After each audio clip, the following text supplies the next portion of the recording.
ಬಂಗಾರ.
ಗುಣ ಸಹನೆಯು ಯೋಗಿಗೆ ಶೃಂಗಾರ, ಯೋಗಿಗೆ ಗುಣವೇ ಬಂಗಾರ.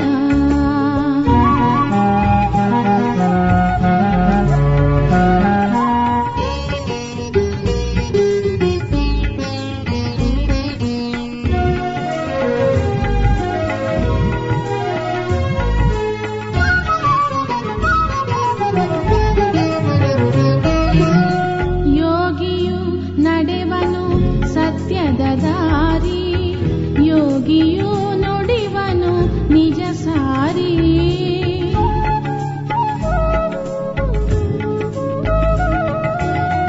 ಯೋಗಿಯು ನಡೆವನು ಸತ್ಯದ ದಾರಿ, ಯೋಗಿಯು ನುಡಿವನು ನಿಜ ಸಾರಿ. ಆತ್ಮ ಪರಿಶೀಲನೆ ಯೋಗಿಯ ದಾರಿ, ಆತ್ಮ ಪರಿಶೀಲನೆ ಯೋಗಿಯ ದಾರಿ. ಯೋಗಿಯು ಹಾರಿ, ಆಗಸದಿ ನಡೆವನು ಯೋಗಿಯು ಹಾರಿ. ಸಹನೆಯು ಯೋಗಿಗೆ ಶೃಂಗಾರ, ಯೋಗಿಗೆ ಗುಣವೇ ಬಂಗಾರ.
ಯೋಗಿಗೆ ಗುಣವೇ ಬಂಗಾರ, ಯೋಗಿಯು ಶಾಂತಿಯ ಚಂದಿರ, ಯೋಗಿಗೆ ಮೌನವೇ ಸುಂದರ.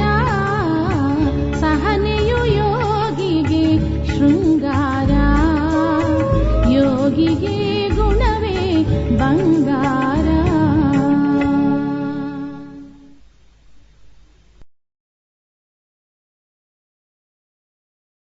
ಓಂ ಶಾಂತಿ. ಇಂದಿನ ದಿನಾಂಕ 10/3/2026. ಪ್ರಾರ್ಥ ಮುರುಳಿ. ಬಾಪ್ತಾದ ಮಧುಬನ. ಮಧುರ ಮಕ್ಕಳೇ, ದೇಹಾಭಿಮಾನವು ಎಲ್ಲದಕ್ಕಿಂತ ದೊಡ್ಡ ಕಾಯಿಲೆಯಾಗಿದೆ. ಇದರಿಂದಲೇ ಅವನತಿಯಾಗಿದೆ. ಆದ್ದರಿಂದ ಈಗ ದೇಹಿ ಅಭಿಮಾನಿಯಾಗಿ ಪ್ರಶ್ನೆ: ನೀವು ಮಕ್ಕಳ ಕರ್ಮಾತೀತ ಸ್ಥಿತಿಯು ಯಾವಾಗ ಆಗುವುದು? ಉತ್ತರ: ಯಾವಾಗ ಯೋಗ ಬಲದಿಂದ ಕರ್ಮಭೋಗದ ಮೇಲೆ ವಿಜಯವನ್ನು ಪ್ರಾಪ್ತಿ ಮಾಡಿಕೊಳ್ಳುತ್ತೀರೋ, ಸಂಪೂರ್ಣ ದೇಹಿ ಅಭಿಮಾನಿಗಳಾಗುತ್ತೀರೋ, ಆಗ ನಿಮ್ಮದು ಕರ್ಮಾತೀತ ಸ್ಥಿತಿಯಾಗುವುದು. ಈ ದೇಹಾಭಿಮಾನದ ರೋಗವೇ ಎಲ್ಲದಕ್ಕಿಂತ ದೊಡ್ಡದಾಗಿದೆ. ಇದರಿಂದಲೇ ಪ್ರಪಂಚವು ಪತಿತವಾಗಿದೆ. ನೀವೀಗ ಆತ್ಮ ಅಭಿಮಾನಿಗಳಾಗಿ ಆಗ ಆ ಖುಷಿ, ಆ ನಶೆಯು ಇರುವುದು. ಚಲನೆಯು ಸುಧಾರಣೆಯಾಗುವುದು. ಗೀತೆ: ರಾತ್ರಿಯ ಪ್ರಯಾಣಿಕನೇ ಸುಸ್ತಾಗಬೇಡ. ಓಂ ಶಾಂತಿ. ಪ್ರಯಾಣಿಕನ ಅರ್ಥವನ್ನು ಮಕ್ಕಳು ಕೇಳಿದ್ದೀರಿ.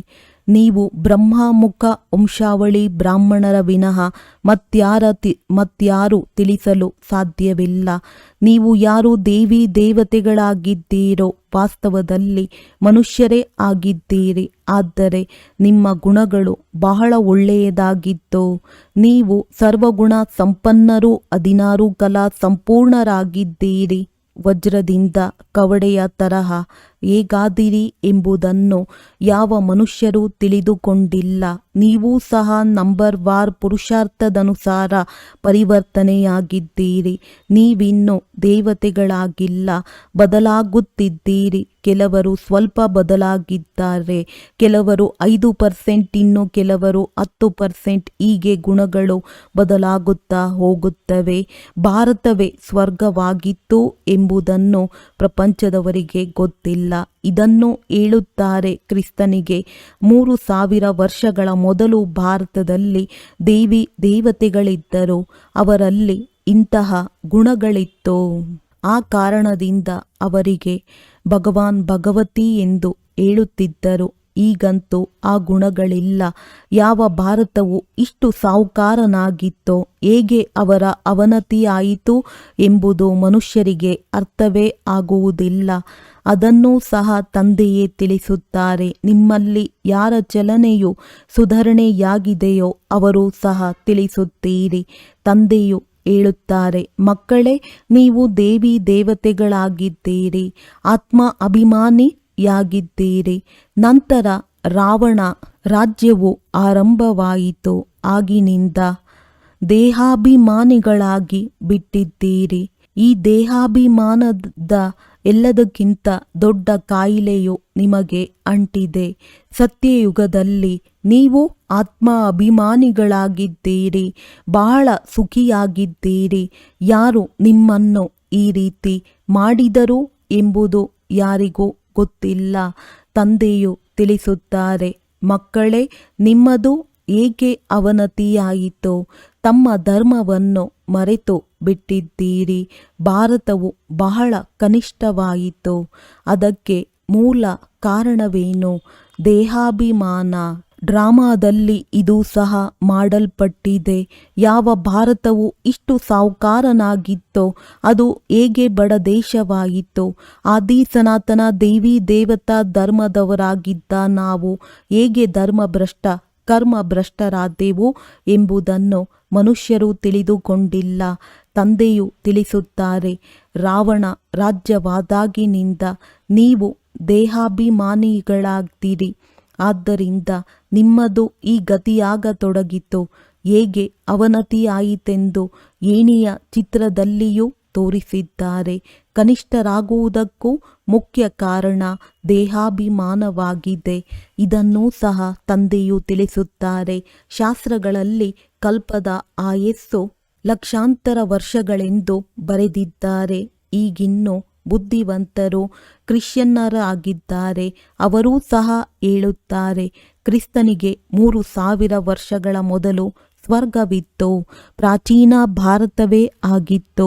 ಯಾವುದಕ್ಕೆ ಸ್ವರ್ಗ, ಹೆವೆನ್ ಎಂದು ಹೇಳಲಾಗುತ್ತದೆ ಎಂಬುದನ್ನು ಭಾರತವಾಸಿಗಳೇ ತಿಳಿದುಕೊಂಡಿಲ್ಲ. ಈಗಂತೂ ಭಾರತದ ಪೂರ್ಣ ಚರಿತ್ರೆ ಭೂಗೋಳವನ್ನು ತಿಳಿದುಕೊಂಡೇ ಇಲ್ಲ. ಕೆಲವು ಮಕ್ಕಳಲ್ಲಿ ಸ್ವಲ್ಪ ಜ್ಞಾನವಿದ್ದರೂ ಸಹ ದೇಹಾಭಿಮಾನವು ಬಂದು ಬಿಡುತ್ತದೆ. ನಮ್ಮ ಹಾಗೆ ಯಾರೂ ಇಲ್ಲವೆಂದು ತಿಳಿದುಕೊಳ್ಳುತ್ತಾರೆ.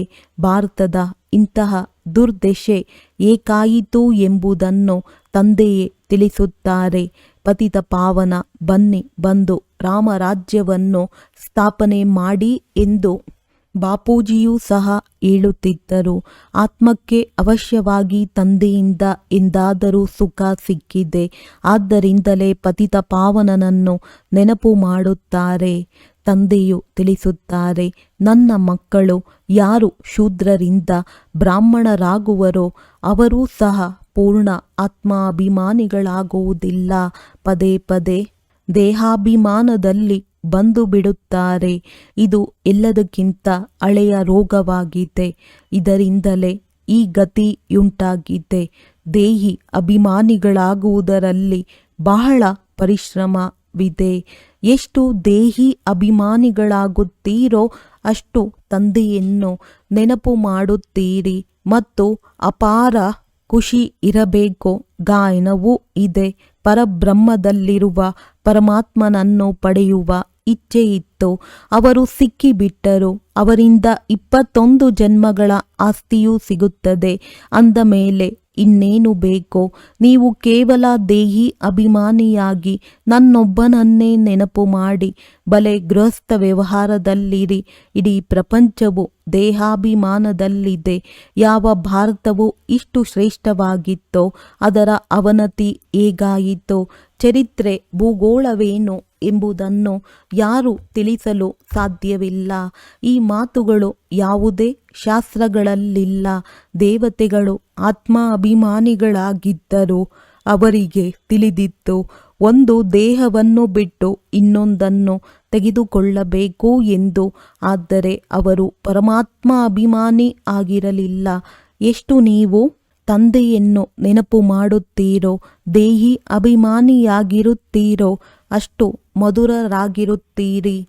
ದೇಹಾಭಿಮಾನವು ಬಂದಾಗಲೇ ಒಡೆದಾಡುವುದು, ಜಗಳವಾಡುವುದು, ಕೋತಿಯ ಗುಣಗಳು ಬಂದು ಬಿಡುತ್ತವೆ. ಇದನ್ನು ತಂದೆಯು ತಿಳಿಸುತ್ತಾರೆ. ಈ ಬ್ರಹ್ಮ ತಂದೆಯು ತಿಳಿದುಕೊಳ್ಳುತ್ತಿದ್ದಾರೆ. ಮಕ್ಕಳು ದೇಹಾಭಿಮಾನದಲ್ಲಿ ಬಂದು ಶಿವ ತಂದೆಯನ್ನು ಮರೆತು ಹೋಗುತ್ತಾರೆ. ಒಳ್ಳೊಳ್ಳೆಯ ಮಕ್ಕಳು ದೇಹಾಭಿಮಾನದಲ್ಲಿರುತ್ತಾರೆ. ದೇಹಿ ಅಭಿಮಾನಿಗಳಾಗುವುದೇ ಇಲ್ಲ. ನೀವು ಯಾರಿಗೆ ಬೇಕಾದರೂ ಈ ಬೇಹದ್ದಿನ ಚರಿತ್ರೆ ಭೂಗೋಳವನ್ನು ತಿಳಿಸಬಲ್ಲಿರಿ. ಅವಶ್ಯವಾಗಿ ಸೂರ್ಯವಂಶಿ ಚಂದ್ರವಂಶಿ ರಾಜಧಾನಿ ಇತ್ತು. ಡ್ರಾಮಾದ ಬಗ್ಗೆ ಯಾರಿಗೂ ತಿಳಿದಿಲ್ಲ. ಯಾವ ಭಾರತವು ಇಷ್ಟೊಂದು ಕೆಳಗಿಳಿಯಿತೋ, ಅವನತಿಯಾಯಿತೋ ಅದಕ್ಕೆ ಮೂಲವು ದೇಹಾಭಿಮಾನವಾಗಿದೆ. ಮಕ್ಕಳಲ್ಲಿಯೂ ದೇಹಾಭಿಮಾನ ಬಂದು ಬಿಡುತ್ತದೆ. ನಮಗೆ ಯಾರು ಆದೇಶ ನೀಡುತ್ತಾರೆ ಎಂಬುದೂ ಸಹ ತಿಳಿದುಕೊಳ್ಳುವುದಿಲ್ಲ. ಯಾವಾಗಲೂ ಶಿವ ತಂದೆಯು ಹೇಳುತ್ತಾರೆಂದೇ ತಿಳಿಯಿರಿ. ಶಿವ ತಂದೆಯನ್ನು ನೆನಪು ಮಾಡದೆ ಇರುವುದರಿಂದಲೇ ದೇಹಾಭಿಮಾನದಲ್ಲಿ ಬಂದು ಬಿಡುತ್ತಾರೆ.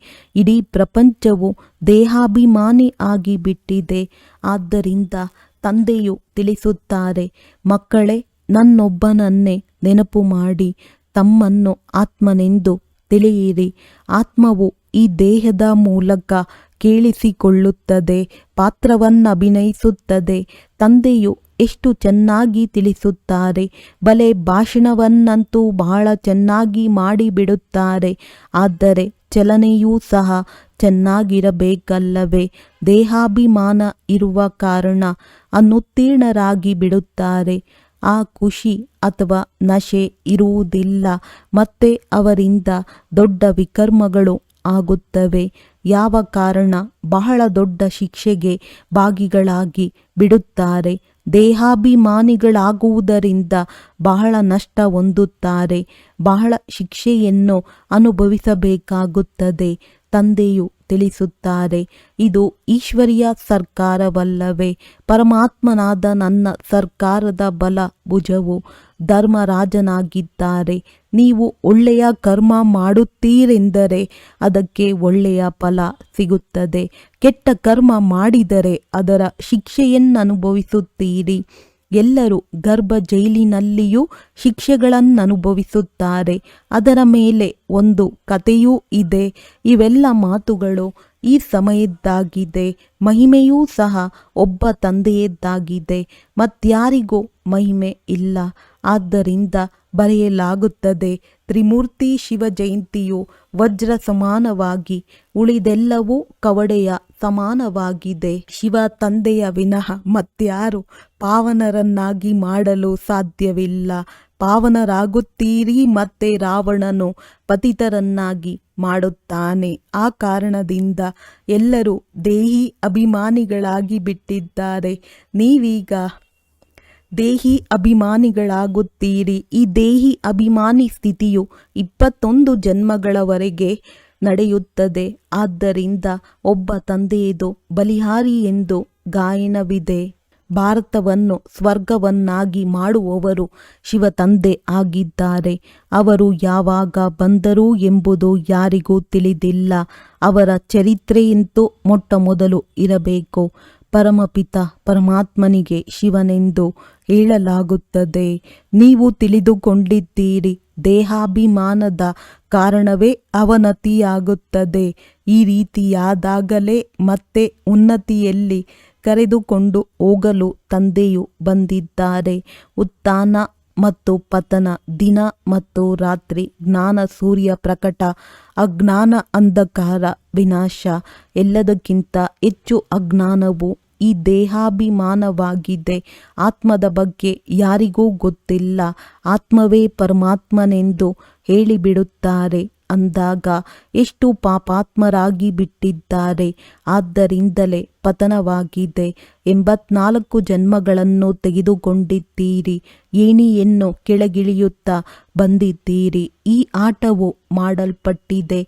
ವಿಶ್ವದ ಈ ಚರಿತ್ರೆ ಭೂಗೋಳವನ್ನು ನೀವು ಮಕ್ಕಳೇ ತಿಳಿದುಕೊಂಡಿದ್ದೀರಿ, ಮತ್ಯಾರೂ ತಿಳಿದುಕೊಂಡಿಲ್ಲ. ವಿಶ್ವದ ಅವನತಿ ಹೇಗಾಯಿತೋ ವಿಜ್ಞಾನದಿಂದ ಬಹಳಷ್ಟು ಅನ್ವೇಷಣೆ ಆಗಿದೆ ಎಂದು ಅವರು ತಿಳಿಯುತ್ತಾರೆ. ಆದರೆ ಪ್ರಪಂಚವು ಇನ್ನೂ ಪತಿತ ನರಕವಾಗಿ ಬಿಟ್ಟಿದೆ ಎಂಬುದನ್ನು ತಿಳಿದುಕೊಳ್ಳುವುದಿಲ್ಲ. ದೇಹಾಭಿಮಾನವು ಬಹಳ ಇದೆ. ತಂದೆಯು ತಿಳಿಸುತ್ತಾರೆ, ನೀವೀಗ ದೇಹಿ ಅಭಿಮಾನಿಗಳಾಗಬೇಕಾಗಿದೆ. ಒಳ್ಳೊಳ್ಳೆಯ ಮಹಾರಥಿಗಳು ಅನೇಕರಿದ್ದಾರೆ. ಬಹಳ ಚೆನ್ನಾಗಿ ಜ್ಞಾನವನ್ನು ತಿಳಿಸುತ್ತಾರೆ. ಆದರೆ ದೇಹಾಭಿಮಾನವು ಕಳೆದಿಲ್ಲ. ದೇಹಾಭಿಮಾನದ ಕಾರಣ ಕೆಲವರಲ್ಲಿ ಕ್ರೋಧದ ಅಂಶ, ಕೆಲವರಲ್ಲಿ ಮೋಹದ ಅಂಶ ಒಂದಲ್ಲ ಒಂದು ಇರುತ್ತದೆ. ಗುಣಗಳನ್ನು ಸುಧಾರಣೆ ಮಾಡಿಕೊಳ್ಳಬೇಕಲ್ಲವೇ? ಬಹಳ ಬಹಳ ಮಧುರರಾಗಬೇಕು. ಆದ್ದರಿಂದಲೇ ಸತ್ಯಯುಗದಲ್ಲಿ ಹಸು ಹುಲಿ ಒಂದೇ ಕಡೆ ನೀರು ಕುಡಿಯುತ್ತದೆ ಎಂದು ಉದಾಹರಣೆ ಕೊಡುತ್ತಾರೆ. ಅಲ್ಲಿ ಇಂತಹ ದುಃಖ ಕೊಡುವ ಪ್ರಾಣಿಗಳು ಇರುವುದೇ ಇಲ್ಲ. ಈ ಮಾತುಗಳನ್ನು ಕೆಲವರೇ ತಿಳಿದುಕೊಳ್ಳುತ್ತಾರೆ. ತಿಳಿದುಕೊಳ್ಳುವವರು ನಂಬರ್ ವಾರ್ ಇದ್ದಾರೆ. ಕರ್ಮ ಭೋಗವು ಕಳೆದು ಕರ್ಮಾತೀತ ಸ್ಥಿತಿಯಾಗುವುದು ಪರಿಶ್ರಮವಿದೆ. ಬಹಳ ದೇಹಾಭಿಮಾನದಲ್ಲಿ ಬರುತ್ತಾರೆ. ನಮಗೆ ಈ ಮತವನ್ನು ಯಾರು ಕೊಡುತ್ತಾರೆ? ಶ್ರೀಮತವು ಶ್ರೀಕೃಷ್ಣನ ಮೂಲಕ ಹೇಗೆ ಸಿಗುತ್ತದೆ ಎಂಬುದೇ ಅರ್ಥವಾಗುವುದಿಲ್ಲ. ಶಿವ ತಂದೆಯೂ ತಿಳಿಸುತ್ತಾರೆ, ನಾನು ಈ ಬ್ರಹ್ಮನಿಲ್ಲದೆ ಶ್ರೀಮತವನ್ನು ಹೇಗೆ ಕೊಡಲಿ? ನನ್ನ ಶಾಶ್ವತ ರಥವು ಇವರಾಗಿದ್ದಾರೆ. ಅಂದಾಗ ದೇಹಾಭಿಮಾನದಲ್ಲಿ ಬಂದು ಉಲ್ಟಾ ಸುಲ್ಟಾ ಕಾರ್ಯಗಳನ್ನು ಮಾಡಿ ಸುಮ್ಮನೆ ತಮಗೆ ನಷ್ಟ ಮಾಡಿಕೊಳ್ಳಬೇಡಿ. ಆಗಿದ್ದರೆ ಗತಿ ಏನಾಗುವುದು? ಬಹಳ ಕಡಿಮೆ ಪದವಿ ಪಡೆಯುತ್ತೀರಿ. ವಿದ್ಯಾವಂತರ ಮುಂದೆ ಅವಿದ್ಯಾವಂತರು ತಲೆ ಬಾಗುತ್ತಾರೆ. ಭಾರತದ ಚರಿತ್ರೆ ಭೂಗೋಳ ಯಾವುದು ಪೂರ್ಣ ಇರಬೇಕೋ ಅದು ಇಲ್ಲವೆಂದು ಅನೇಕರು ಹೇಳುತ್ತಾರೆ. ಆಗ ಅವರಿಗೆ ತಿಳಿಸಬೇಕಾಗಿದೆ, ನಿಮ್ಮ ವಿನಃ ಮತ್ಯಾರು ತಿಳಿಸಲು ಸಾಧ್ಯವಿಲ್ಲ. ಆದರೆ ದೇಹಿ ಅಭಿಮಾನಿ ಸ್ಥಿತಿಯೂ ಬೇಕು. ಅವರೇ ಶ್ರೇಷ್ಠ ಪದವಿಯನ್ನು ಪಡೆಯುತ್ತಾರೆ. ಈಗಂತೂ ಯಾರದ್ದೂ ಕರ್ಮಾತೀತ ಸ್ಥಿತಿಯಾಗಿಲ್ಲ. ಇವರಿಗಂತೂ ಬ್ರಹ್ಮ ಬಹಳ ಜಂಜಾಟವಿದೆ. ಎಷ್ಟೊಂದು ಚಿಂತೆ ಇರುತ್ತದೆ. ಎಲ್ಲವೂ ಡ್ರಾಮಾ ಅನುಸಾರ ಆಗುತ್ತದೆ ಎಂದು ಬಲೆ ತಿಳಿದುಕೊಳ್ಳುತ್ತಾರೆ. ಆದರೂ ಸಹ ತಿಳಿಸುವುದಕ್ಕಾಗಿ ಯುಕ್ತಿಗಳನ್ನು ರಚಿಸಬೇಕಲ್ಲವೇ? ಆದ್ದರಿಂದ ಈ ತಂದೆಯು ಹೇಳುತ್ತಾರೆ, ನನಗಿಂತಲೂ ನೀವು ಹೆಚ್ಚು ದೇಹಿ ಅಭಿಮಾನಿಗಳಾಗಬಹುದು. ನಿಮಗೆ ಯಾವುದೇ ಹೊರೆಯಿಲ್ಲ. ತಂದೆಯ ಮೇಲಂತೂ ಬಹಳ ಹೊರೆ ಇದೆ. ಈ ಪ್ರಜಾಪಿತ ಬ್ರಹ್ಮನೇ ಮುಖ್ಯಸ್ಥರಲ್ಲವೇ? ಆದರೆ ಇವರಲ್ಲಿ ಶಿವತಂದೆಯು ಕುಳಿತಿದ್ದಾರೆ ಎಂಬುದು ಯಾರಿಗೂ ಗೊತ್ತಿಲ್ಲ. ನಿಮ್ಮಲ್ಲಿಯೂ ಸಹ ಕೆಲವರೇ ಈ ನಿಶ್ಚಯದಲ್ಲಿರುತ್ತಾರೆ. ಅಂದ ಮೇಲೆ ವಿಶ್ವದ ಈ ಚರಿತ್ರೆ ಭೂಗೋಳವನ್ನು ಅರಿತುಕೊಳ್ಳಬೇಕಲ್ಲವೇ? ಭಾರತದಲ್ಲಿ ಸ್ವರ್ಗವು ಯಾವಾಗ ಇತ್ತು ಮತ್ತೆ ಎಲ್ಲಿ ಹೋಯಿತು? ಹೇಗೆ ಪತನವಾಯಿತು? ಇದು ಯಾರಿಗೂ ತಿಳಿದಿಲ್ಲ. ಎಲ್ಲಿಯವರೆಗೆ ನೀವು ತಿಳಿಸುವುದಿಲ್ಲವೋ ಅಲ್ಲಿಯವರೆಗೆ ಯಾರಿಗೂ ಅರ್ಥವಾಗುವುದಿಲ್ಲ.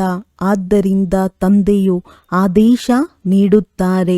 ಶಾಲೆಗಳಲ್ಲಿಯೂ ವಿಶ್ವದ ಚರಿತ್ರೆ ಭೂಗೋಳವನ್ನು ತಿಳಿಸಬೇಕು. ಅವನತಿಯನ್ನು ಕುರಿತು ಭಾಷಣ ಮಾಡಬೇಕು. ಭಾರತವು ವಜ್ರ ಸಮಾನವಾಗಿತ್ತು. ಅದು ಹೇಗೆ ಕವಡೆಯಂತೆ ಆಯಿತೋ, ಎಷ್ಟು ವರ್ಷಗಳು ಹಿಡಿಸಿತ್ತು ಎಂಬುದನ್ನು ನಾವು ತಿಳಿಸುತ್ತೇವೆ. ಹೀಗೆ ಭಿತ್ತಿ ಪತ್ರಗಳನ್ನು ವಿಮಾನಗಳಿಂದ ನೀವು ಹಾಕಿಸಬಹುದು. ತಿಳಿಸುವವರು ಬಹಳ ಬುದ್ಧಿವಂತರಿರಬೇಕು. ಸರ್ಕಾರವು ಒಪ್ಪಿದರೆ ಸರ್ಕಾರದ ದೆಹಲಿಯಲ್ಲಿರುವ ವಿಜ್ಞಾನ ಭವನದಲ್ಲಿ ಎಲ್ಲರಿಗೆ ನಿಮಂತ್ರಣ ನೀಡಿ ಕರೆಸಬೇಕು. ಅದು ಪತ್ರಿಕೆಗಳಲ್ಲಿಯೂ ಬರಲಿ. ಎಲ್ಲರಿಗೆ ಕಾರ್ಡುಗಳನ್ನು ಕಳುಹಿಸಿ. ನಾವು ತಮಗೆ ಇಡೀ ವಿಶ್ವದ ಚರಿತ್ರೆ ಭೂಗೋಳವನ್ನು ಆದಿಯಿಂದ ಅಂತ್ಯದವರೆಗೆ ತಿಳಿಸುತ್ತೇವೆ. ಅವರು ತಾವಾಗಿಯೇ ಬರುತ್ತಾರೆ, ಹೋಗುತ್ತಾರೆ. ಹಣದ ಮಾತೇ ಇಲ್ಲ. ತಿಳಿದುಕೊಳ್ಳಿ, ನಮಗೆ ಯಾರಾದರೂ ಸಿಕ್ಕಿದರೆ ಉಡುಗೊರೆ ಕೊಟ್ಟರೆ ನಾವು ತೆಗೆದುಕೊಳ್ಳುವುದಿಲ್ಲ. ಸರ್ವಿಸ್ ಮಾಡುವುದಕ್ಕಾಗಿ ಅದನ್ನು ಉಪಯೋಗಿಸುತ್ತೇವೆ. ಬಾಕಿ ನಾವು ತೆಗೆದುಕೊಳ್ಳುವುದಿಲ್ಲ. ತಂದೆಯು ತಿಳಿಸುತ್ತಾರೆ, ನಾನು ನಿಮ್ಮಿಂದ ದಾನವನ್ನು ತೆಗೆದುಕೊಂಡು ಏನು ಮಾಡಲಿ? ಏಕೆಂದರೆ ನಾನು ಮತ್ತೆ ಅದಕ್ಕೆ ತುಂಬಿಕೊಡಬೇಕಾಗುತ್ತದೆ. ನಾನು ಪಕ್ಕಾ ಅಕ್ಕಸಾಲಿಗನಾಗಿದ್ದೇನೆ. ಒಳ್ಳೆಯದು. ಮಧುರಾತಿ ಮಧುರ ಅಗಲಿ ಹೋಗಿ ಮರಳಿ ಸಿಕ್ಕಿರುವ ಮಕ್ಕಳ ಪ್ರತಿ ಮಾತ್ಪಿತಾ ಬಾಪ್ ತಾದಾರವರ ನೆನಪು, ಪ್ರೀತಿ ಹಾಗೂ ಸುಪ್ರಭಾತ. ಆತ್ಮಿಕ ಮಕ್ಕಳಿಗೆ ಆತ್ಮಿಕ ತಂದೆಯ ನಮಸ್ತೆ. ಧಾರಣೆಗಾಗಿ ಮುಖ್ಯ ಸಾರ: ದೇಹಾಭಿಮಾನದಲ್ಲಿ ಬಂದು ಯಾವುದೇ ಉಲ್ಟಾ ಸುಲ್ಟಾ ಕಾರ್ಯ ಮಾಡಬಾರದು. ದೇಹಿ ಅಭಿಮಾನಿಗಳಾಗುವ ಸಂಪೂರ್ಣ ಪುರುಷಾರ್ಥ ಮಾಡಬೇಕಾಗಿದೆ. ತಮ್ಮ ಚಲನೆಯನ್ನು ಸುಧಾರಣೆ ಮಾಡಿಕೊಳ್ಳುತ್ತಾ ಇರಬೇಕಾಗಿದೆ. ಬಹಳ ಮಧುರ ಶೀತಲರಾಗಬೇಕಾಗಿದೆ. ಒಳಗೆ ಕ್ರೋಧ ಮೋಹದ ಯಾವ ಭೂತವಿದೆಯೋ ಅದನ್ನು ತೆಗೆದು ಹಾಕಬೇಕಾಗಿದೆ. ವರದಾನ: ಗೌರವ ಕೊಡುವುದರ ರೆಕಾರ್ಡನ್ನು ಸರಿಯಾಗಿ ಇಟ್ಟುಕೊಂಡು ಖುಷಿಯ ಮಹಾದಾನ ಮಾಡುವಂತಹ ಪುಣ್ಯಾತ್ಮ ಭವ. ವರ್ತಮಾನ ಸಮಯದಲ್ಲಿ 4 ಕಡೆಗಳಲ್ಲಿ ಗೌರವ ಕೊಡುವ ರೆಕಾರ್ಡನ್ನು ಸರಿಪಡಿಸಿಕೊಳ್ಳುವ ಅವಶ್ಯಕತೆ ಇದೆ. ನಂತರದಲ್ಲಿ ಇದೇ ಹಾಡು 4 ಕಡೆಗಳಲ್ಲಿ ಮೊಳಗುವುದು. ರಿಗಾರ್ಡ್ ಕೊಡುವುದು ಮತ್ತು ತೆಗೆದುಕೊಳ್ಳುವುದು. ಕಿರಿಯರಿಗೂ ಗೌರವ ಕೊಡಿ, ಹಿರಿಯರಿಗೂ ಗೌರವ ಕೊಡಿ. ಈಗ ಈ ರಿಗಾರ್ಡ್ನ ರೆಕಾರ್ಡ್ ಹೊರಬರಬೇಕಾಗಿದೆ. ಹೀಗಾದಾಗ ಖುಷಿಯ ದಾನ ಮಾಡುವಂತಹ ಮಹಾದಾನಿ ಪುಣ್ಯಾತ್ಮರು ಆಗಿಬಿಡುತ್ತೀರಿ.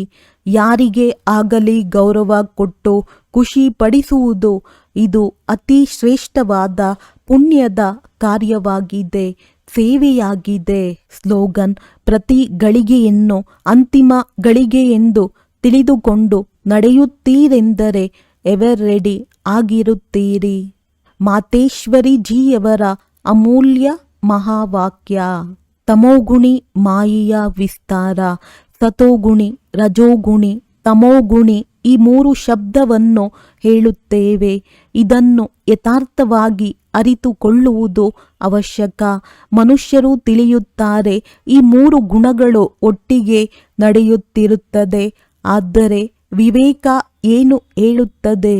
ಏನು ಈ 3 ಗುಣಗಳು ಒಟ್ಟೊಟ್ಟಿಗೆ ಬರುತ್ತವೆಯೋ ಅಥವಾ 3 ಗುಣಗಳ ಪಾತ್ರ ಬೇರೆ ಬೇರೆ ಯುಗಗಳಲ್ಲಿ ಇರುವುದಾ? ವಿವೇಕವಂತೂ ಹೀಗೆಯೇ ಹೇಳುತ್ತದೆ. ಈ ಮೂರು ಗುಣಗಳು ಒಟ್ಟೊಟ್ಟಿಗೆ ನಡೆಯುವುದಿಲ್ಲ. ಯಾವಾಗ ಸತ್ಯಯುಗವಿರುತ್ತದೆ ಆಗ ಸತೋಗುಣವಿರುತ್ತದೆ, ದ್ವಾಪರ ಯುಗದಲ್ಲಿ ರಜೋಗುಣವಿರುತ್ತದೆ ಮತ್ತು ಕಲಿಯುಗದಲ್ಲಿ ತಮೋಗುಣವಿರುತ್ತದೆ. ಯಾವಾಗ ಸತೋ ಇರುತ್ತದೆ ಆಗ ತಮೋ ರಜೋ ಇರುವುದಿಲ್ಲ. ಯಾವಾಗ ರಜೋ ಇರುತ್ತದೆ ಆಗ ಸತೋಗುಣ ಇಲ್ಲ. ಈ ಮನುಷ್ಯರು ಮೂರು ಗುಣಗಳು ಒಟ್ಟೊಟ್ಟಿಗೆ ನಡೆಯುತ್ತಾ ಬಂದಿದೆ ಎಂದು ಹೀಗೆ ಅರ್ಥ ಮಾಡಿಕೊಂಡು ಕುಳಿತಿದ್ದಾರೆ. ಈ ಮಾತು ಹೇಳುವುದು ಸಂಪೂರ್ಣ ತಪ್ಪಾಗಿದೆ. ಅವರು ತಿಳಿಯುತ್ತಾರೆ, ಯಾವಾಗ ಮನುಷ್ಯ ಸತ್ಯ ಹೇಳುತ್ತಾನೆ, ಪಾಪಕರ್ಮ ಮಾಡಲ್ಲ, ಆಗ ಅವನು ಸತೋಗುಣಿಯಾಗುತ್ತಾನೆ. ಆದರೆ ವಿವೇಕ ಹೇಳುತ್ತದೆ, ಯಾವಾಗ ನಾವು ಸತೋಗುಣ ಎಂದು ಹೇಳುತ್ತೇವೆ ಅಂದಾಗ ಇದರ ಅರ್ಥ ಆಗಿದೆ ಸಂಪೂರ್ಣ ಸುಖ ಅಂದಾಗ ಇಡೀ ಸೃಷ್ಟಿ ಸತೋಗುಣಿಯಾಗಿರುತ್ತದೆ. ಉಳಿದಂತೆ ಹೀಗೆ ಹೇಳಲಾಗುವುದಿಲ್ಲ.